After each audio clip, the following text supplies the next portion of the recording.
Hi, I am so excited that you have joined me for another Patty Stamps video tutorial.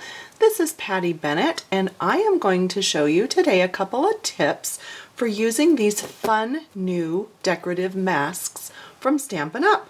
I was stamping these cute little cards. Aren't they so adorable? Perfect for fall. They're going out to the top 10 Love to Stamp group sellers for the last month. And I was using these masks. If you haven't seen them yet this is the 2016 holiday catalog from Stampin' Up. They are right here on page 43.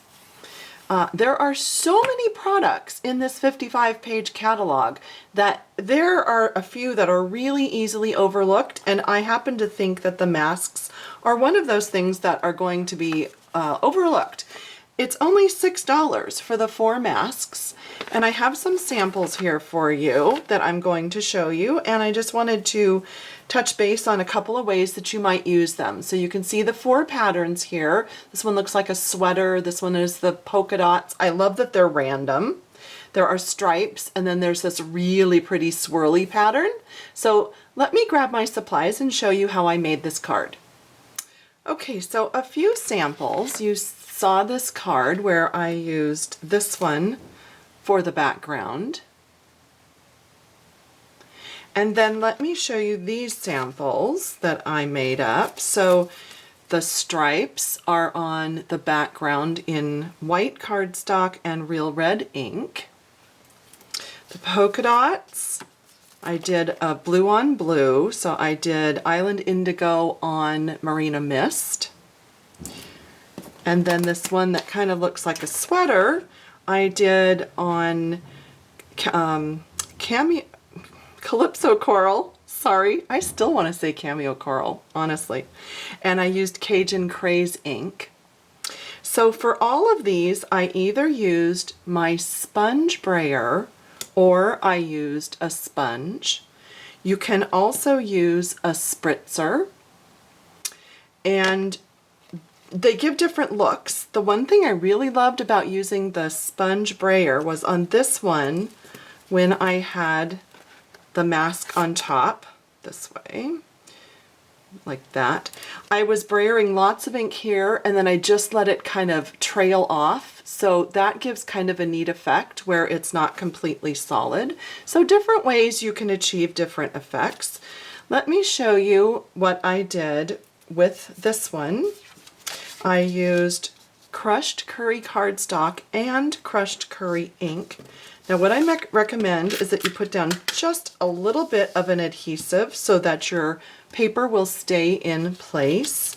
And then I like to use a bit of washi tape.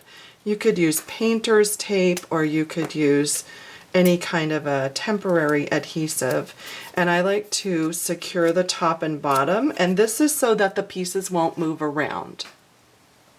Now normally when you have seen me use the Stampin' Up Stampin' Sponges, I cut mine in quarters. So you can see this is a quarter of a sponge, and I add a little punched out topper, and sometimes I write on it, sometimes I can just tell what the color is. And usually I use a sponge this way.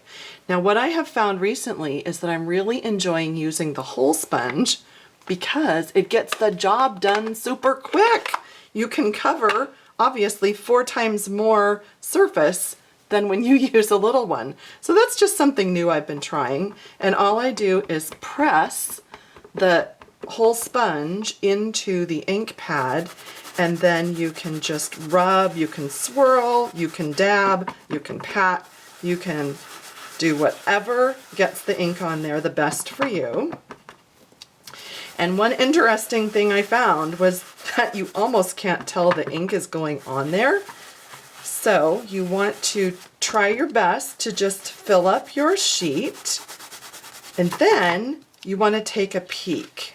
So I just peel up and I say, oh, well, there you go, and it's done. Even though when you look at it this way, you're not quite sure. So I like to just take a little peek there and notice that the whole thing is already done. So that's the super quick way to make the background for this.